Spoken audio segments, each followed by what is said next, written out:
박진국 씨는 48세입니다. 경기도 수원에 거주하며 중소기업에서 물류관리 일을 하고 있습니다. 외향적이고 말이 많은 성격이며 예전엔 회사에서도 분위기 메이커로 통했습니다. 하지만 최근 몇 년 사이 그는 급격히 체중이 불어났고 건강에도 적신호가 켜지기 시작했습니다. 처음 증상은 피로였습니다. 아침에 일어나도 몸이 무겁고 오전 10시만 되면 눈꺼풀이 감겼습니다.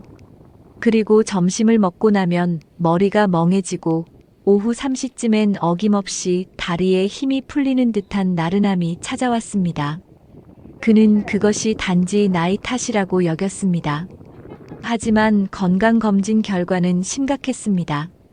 고지혈증, 중성지방 과다, 그리고 복부 내장 지방이 기준치를 훨씬 넘고 있었습니다. 이제 진짜 뭐라도 해야겠네요. 그는 말은 그렇게 했지만 실천은 쉽지 않았습니다. 누군가가 아침 공복에 아무것도 안 먹고 커피만 마셔도 다이어트 된다더라는 말을 건넸고 그 말에 혹해 바로 실행에 옮겼습니다. 그의 아침은 이렇게 바뀌었습니다. 기상 후 곧바로 믹스커피 한 잔. 그리고 출근길에 편의점에 들러 초코파이나 카스타드를 하나 집어들었습니다. 자동차 안에서 대충 입에 밀어넣고 커피로 씻어내는 방식이었습니다. 그는 그렇게 2주를 보냈습니다. 공복 다이어트라며 자부했고 체중도 1kg 줄어든 듯해 기분이 좋았습니다.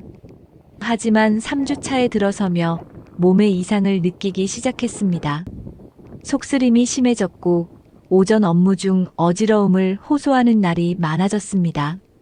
어느 날은 회의 중 식은땀이 나고 얼굴이 창백해졌다는 말을 들었습니다. 괜찮으세요? 얼굴이 안 좋아 보이세요. 그 말을 듣자 그는 허탈하게 웃었습니다. 손으로 이마를 쓸어내리며 말했다고 합니다. 아침에 커피밖에 안 마셔서 그런가 봐요. 당시 그의 손끝은 미세하게 떨리고 있었고 의자에 앉은 그의 허리는 조금 휘어져 있었습니다. 말은 아무렇지 않게 했지만 몸은 이미 비명을 지르고 있었던 것입니다. 재검진을 받자 상황은 더욱 심각했습니다. 공복에 당류와 카페인을 지속적으로 섭취한 결과 위 점막이 손상되고 혈당이 불안정해졌다는 진단이 나왔습니다. 고지혈 수치도 오히려 더 상승한 상태였습니다. 담당 의사는 말했습니다. 공복에 커피만 드시는 습관은 장기적으로 건강을 악화시킬 수 있습니다. 특히 가공 과자까지 함께 드신다면 혈당이 급격히 오르내려 위험합니다. 그제야 그는 자신이 간편함이라는 핑계로 건강을 너무 가볍게 다뤘다는 걸 깨달았습니다. 후회했지만 이미 몸은 경고를 보내고 있었습니다. 그는 이후 전문 영양사의 상담을 통해 식단을 다시 구성해야 했고 위장 건강 회복을 위해 약도 복용하게 되었습니다. 아침밥 대신 아침 공복 이걸 꼭 드세요. 고지혈 사라지고 중년 뱃살 쏙 빠집니다. 이 나이에 뱃살이 빠지긴 해요? 고개를 떨군 채로 속삭이는 한 여성의 목소리. 고혈압 약을 한 움큼 챙겨 먹는 손이 떨리고 있었습니다. 그녀는 올해 57세. 자식들 다 키워놓고 이제 내 인생을 살고 싶었는데 건강이 따라주질 않았습니다. 뱃살은 점점 두툼해지고 정기 건강검진에서 고지혈증 위험군이라는 진단까지 받았죠. 그날 이후 그녀는 하루하루가 불안했고 밤에도 자주 깼습니다. 그 불안한 새벽녘 그녀는 우연히 한 방송에서 공복에 이걸 먹으면 고지혈증과 뱃살이 함께 사라진다는 이야기를 듣게 됩니다. 반신반의한 마음으로 시작한 그 변화가 그녀의 몸과 마음을 완전히 바꿔놓았죠. 지금부터 그 이야기와 함께 왜 공복에 이것을 먹는 것이 중년 건강에 결정적인지 알려드리겠습니다. 1. 왜 아침 공복이 중요한가?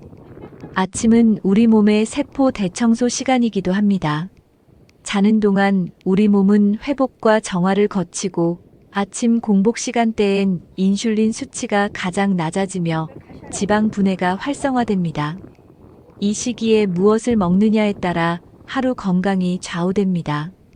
미국 하버드대 연구에 따르면 아침 공복에 고혈당을 유발하는 음식 대신 저탄수화물, 고식이섬유, 고항산화 식품을 섭취했을 때 콜레스테롤 수치가 평균 12% 감소했고 복부 지방은 3개월 만에 평균 2.8kg 감소한 것으로 나타났습니다. 또한 일본 오사카 대학의 임상 실험에선 아침 공복에 특정 성분을 섭취한 그룹이 그렇지 않은 그룹에 비해 중성지방 수치가 15% 이상 낮아졌고 허리둘레는 평균 5cm 감소하는 결과를 보여주었습니다. 이처럼 아침 공복은 단순한 시간대가 아니라 우리 몸의 대사 시계가 가장 민감하게 반응하는 황금 타이밍입니다. 그렇다면 이 시간에 무엇을 먹어야 할까요? 2. 뱃살 줄이고 고지혈 사라지게 만든 이것의 정체. 바로 오트밀아 맛이 따뜻한 물 한 컵입니다. 그게 뭐 특별한가요? 하실 수 있지만 이 세 가지의 조합은 단순한 식품이 아니라 중년 건강을 위한 자연의 약이라고 불려도 될 정도로 강력한 기능을 합니다. 오트밀은 수용성 식이섬유인 베타글루칸이 풍부하여 LDL 콜레스테롤 나쁜 콜레스테롤을 줄이는데 탁월합니다. 또한 포만감을 오래 유지시켜 과식을 막고 체지방 축적을 방지합니다. 아마씨에는 오메가-3 지방산과 리그난이라는 강력한 항산화 성분이 들어있어 혈관, 건강은 물론 여성 호르몬 불균형을 완화하는 데 도움을 줍니다. 따뜻한 물은 체내 순환을 도와주고 장의 연동 운동을 자극하여 노폐물 배출을 원활하게 합니다. 이 세 가지를 아침 공복에 함께 섭취하면 지방 연소 혈관 청소 항산화 작용이 동시에 일어나며 뱃살과 고지혈 두 가지 문제를 동시에 해결할 수 있는 효과를 봅니다. 3. 실제 사례 나는 그렇게 나를 되찾았습니다. 강릉에 사는 54세 여성 손미자 씨. 20년 동안 아침마다 국밥이나 밥과 김치를 챙겨 먹던 그녀는 어느 날 고지혈증 수치가 경계선을 넘었다는 진단을 받았습니다. 그날 밤 그녀는 거울을 들여다보며 속삭였습니다. 언제 이렇게 됐지? 거울 속 얼굴은 부어 있었고 허벅지는 팬츠에 끼어 불편했습니다. 몸뿐 아니라 마음도 지쳐있던 그녀는 지인의 추천으로 아침 공복 오트밀아 맛이 루틴을 시작했습니다. 처음 며칠은 익숙하지 않아 거부감이 들었지만 2주쯤 지나자 화장실 가는 횟수가 규칙적으로 바뀌었고 아랫배의 불편함이 사라졌습니다. 한 달 후 그녀는 전보다 가벼워진 몸을 느끼며 처음으로 조깅을 해봤습니다. 바람이 볼을 스치는 감각이 신선했고 가슴은 벅찼습니다. 3개월 뒤 재검진에서 그녀는 중성 지방 수치가 정상으로 돌아왔다는 소식을 들었고 옆에 있던 남편은 말없이 그녀의 손을 꼭 잡아주었습니다. 눈가엔 눈물이 맺혀 있었습니다. 이게 뭐라고 눈물이 나네요. 그녀는 이제 매일 아침 오트밀 컵을 들고 창밖을 바라보며 스스로에게 말합니다. 미자야, 수고했어. 오늘도 잘 살아보자. 4. 어떻게 먹는 것이 가장 효과적인가? 오트밀 3스푼 즉석용보다는 통길이나 스틸컷 타입이 좋습니다. 전날 밤 물에 불려놓으면 소화에 더 좋습니다. 아마씨 가루 1스푼 통째로보단 가루 형태가 체내 흡수가 잘 됩니다. 산패가 빠르므로 냉장 보관하세요. 따뜻한 물 20만 250ml 체온과 비슷한 미지근한 물이 이상적입니다. 이 조합을 공복에 먹고 30분 정도 후에 평소 식사나 간단한 운동을 하는 것이 가장 좋습니다. 만약 식사를 줄이고 싶다면 이 조합에 바나나 반 개나 블루베리 한 줌 정도를 곁들이는 것도 추천드립니다. 5. 전문가 의견은? 서울의 한 대형병원 영양내과 전문의는 이렇게 말합니다. 중년 이후 체중 감량은 단순히 숫자의 문제가 아니라 건강 수명의 문제입니다.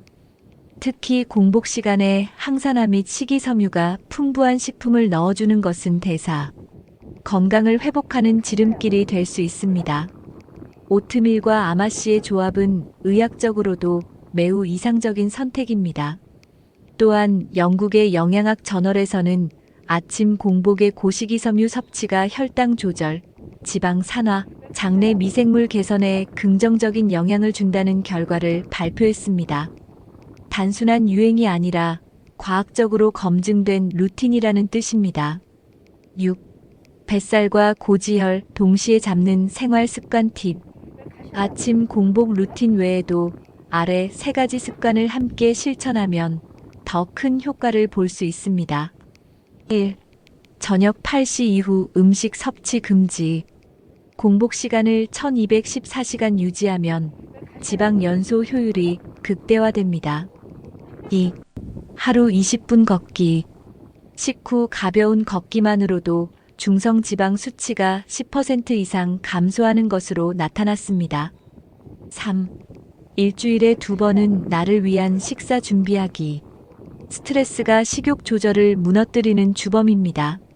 자신을 위한 소박한 식단을 차리며 마음의 위안을 주는 것도 중요합니다. 많은 분들이 이렇게 말합니다. 이 나이에 뭘 더 해요? 그냥 이렇게 살아야지. 하지만 아닙니다. 당신은 지금부터가 진짜 시작입니다.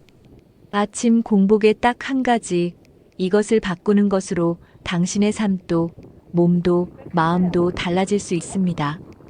당신을 위해 준비된 자연의 선물, 오트밀과 아마씨. 매일 아침 그 따뜻한 한 잔을 들고 내 몸을 위로해 주세요. 그리고 거울 속 당신에게 속삭이세요.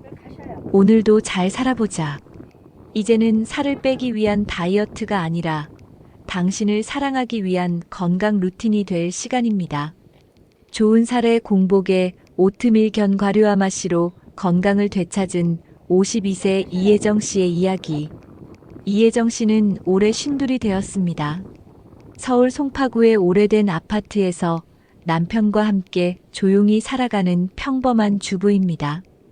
그녀의 하루는 늘 비슷하게 흘러갔습니다.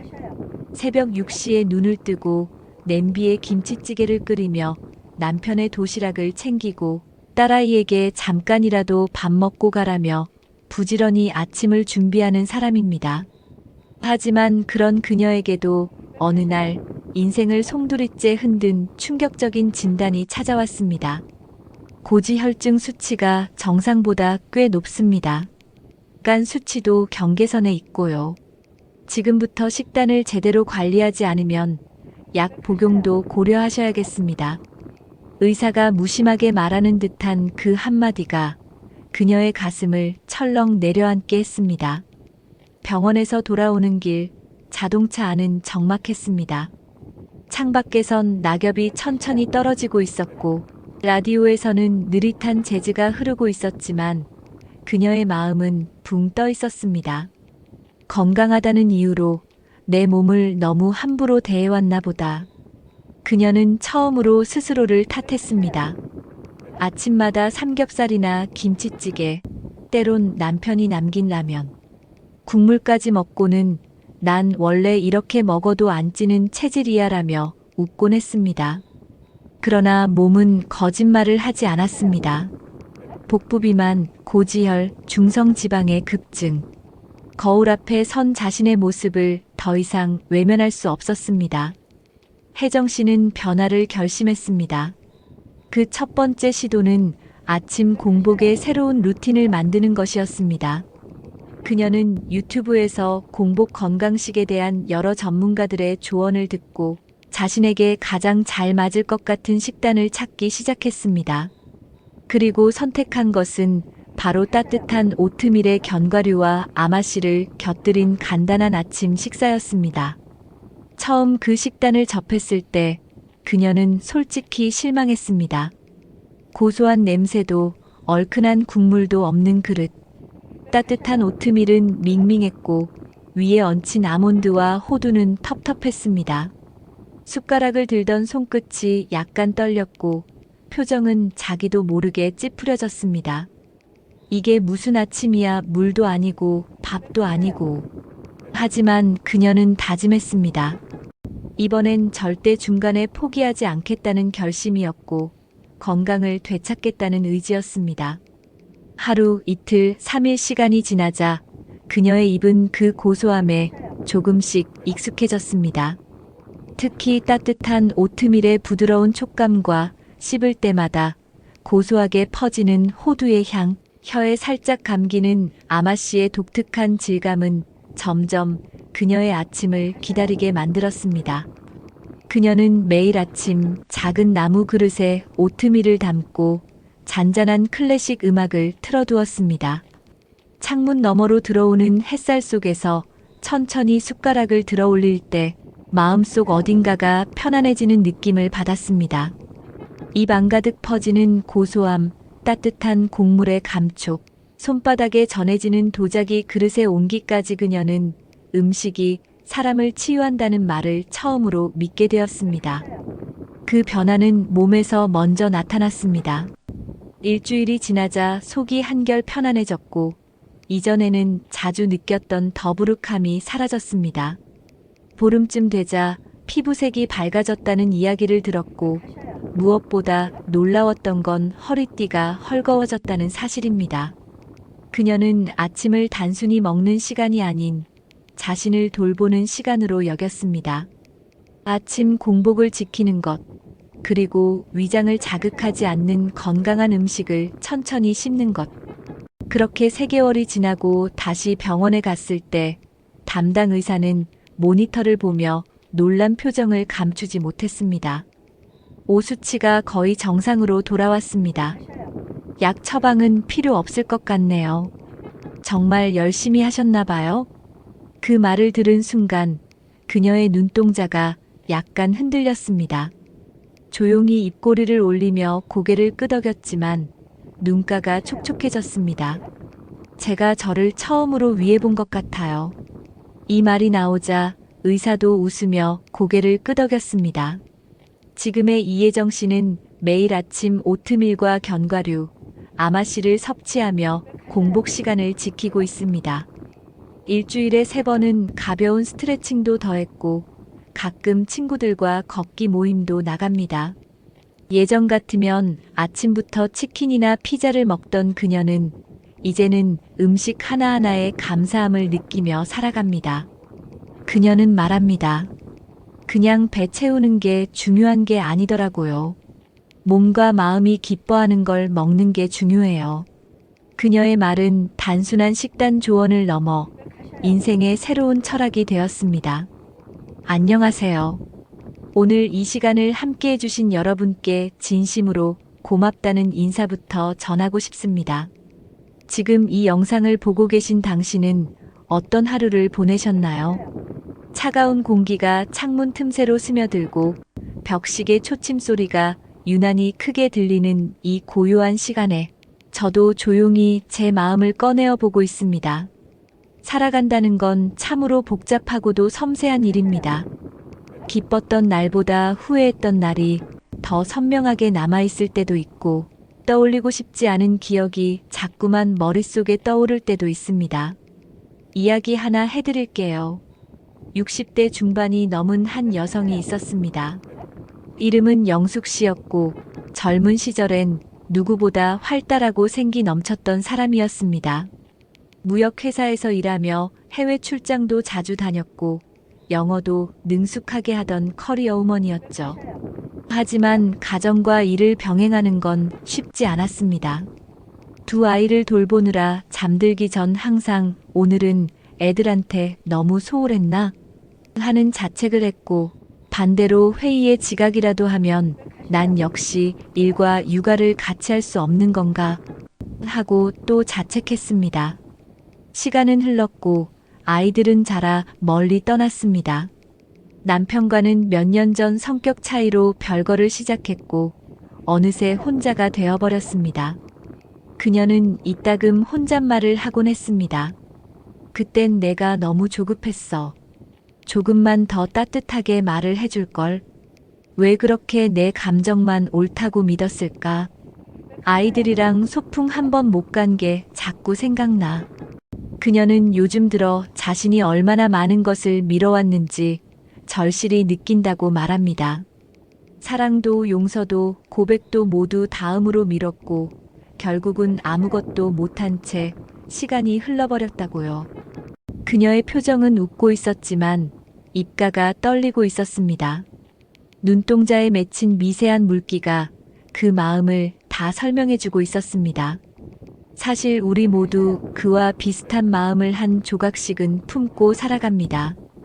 왜 그 말을 그때 하지 못했을까? 그 사람의 마음을 한 번만 더 들여다봤으면, 조금만 더 기다려줬으면 달라졌을까? 이런 후회는 늘 마음속에서 소리 없이 자라고 우리가 고개 돌린 사이에 더 크게 자라납니다. 그렇다면요, 왜 우리는 그렇게 후회를 만들고야 마는 걸까요? 사람은 실수를 통해 배운다고 하지만 때로는 너무 큰 실수 앞에서는 그저 무너지고 맙니다. 무너진 마음 위에 남는 건 그때로 돌아가고 싶다는 깊고 절실한 바람뿐이죠. 그런데요, 중요한 건 그 후회 속에서도 우리는 여전히 살아가고 있다는 사실입니다. 아직도 숨쉬고 있고 누군가와 연락할 수 있고 고백할 수 있으며 새로운 하루를 시작할 수 있습니다. 한 남자의 이야기입니다. 현대자동차 정비공으로 일하던 50대의 민철 씨는 평생 가족을 위해 살았습니다. 자신이 무슨 음식을 좋아하는지, 어떤 책을 읽고 싶은지도 잊고 살았죠. 딸 둘을 대학에 보내느라 자신의 병원 진료도 미뤘고 명절에도 출근하며 쉴 틈 없이 일만 했습니다. 그런 그가 몇 해 전 심장에 이상이 생겨 쓰러졌습니다. 병원 침대 위 기계음과 하얀 형광등 불빛 아래에서 그는 처음으로 눈물을 흘렸습니다. 이렇게 끝나는 건가? 내가 뭘 위해 이렇게까지 버텼던 거지? 그는 눈을 감은 채 어린 시절을 떠올렸습니다.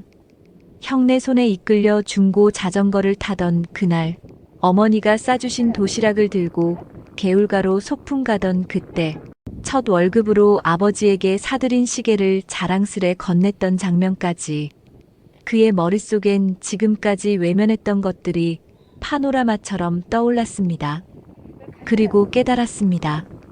인생은 꼭 성공해야만 잘 사는 것이 아니며 가족을 위해 무조건 희생하는 것이 반드시 옳은 것도 아니었다는 사실을요. 그날 이후 그는 조금씩 바뀌었습니다. 퇴근 후 딸에게 먼저 전화를 걸고 아내와 함께 손잡고 산책을 나섰습니다. 서툴지만 직접 밥을 짓고 주말이면 오래된 LP판을 꺼내 들으며 조용히 음악을 들었습니다. 늦은 건 맞지만 그래도 지금은 진짜 나로 사는 것 같아. 그의 말이 머릿속에 오래 남았습니다. 그래요. 살면서 후회가 없는 사람은 없습니다. 하지만 그 후회에 짓눌려 사는 건 선택입니다. 우리는 언제든 후회를 껴안고 그걸 발판 삼아 더 나은 삶으로 옮겨갈 수 있습니다. 그 말을 꼭 전하고 싶었습니다. 지금 이 영상을 보는 당신, 혹시 아직 마음속에 오래된 후회 하나쯤 품고 있지 않으신가요? 그게 가족이든 사랑이든 자신에 대한 미련이든. 그렇다면 오늘 그 마음을 조용히 들여다보는 시간을 가져보시길 바랍니다. 그리고 가능하다면 아주 작고 소소한 행동으로 시작해 보세요. 잠들기 전에 보고 싶다는 메시지를 보내거나 나를 위해 커피 한 잔을 내려보는 것도 좋습니다. 사랑하는 사람에게 너 없었으면 나 여기까지 못 왔어 한마디 해주는 것도 좋습니다. 이런 작은 말과 행동이 결국 우리 인생을 따뜻하게 바꾸는 힘이 됩니다. 마지막으로 당신께 꼭 드리고 싶은 말이 있습니다. 그 어떤 삶이든 후회는 남습니다. 하지만 진심을 담아 후회를 돌아보고 지금이라도 누군가를 이해하고 내 감정을 말하며 살아간다면 우리는 이미 더 깊고 넓은 사람이 되어 있는 것입니다. 그러니 너무 늦었다고 느끼지 마세요. 당신은 여전히 사랑할 수 있고 용서받을 수 있고 무엇보다 당신 스스로를 다시 안아줄 수 있습니다. 오늘 이 조언이 당신의 마음 한 귀퉁이에 따뜻한 온기로 남기를 바랍니다. 다음에 또 당신의 하루 끝에 다정한 이야기로 찾아뵙겠습니다. 고맙습니다.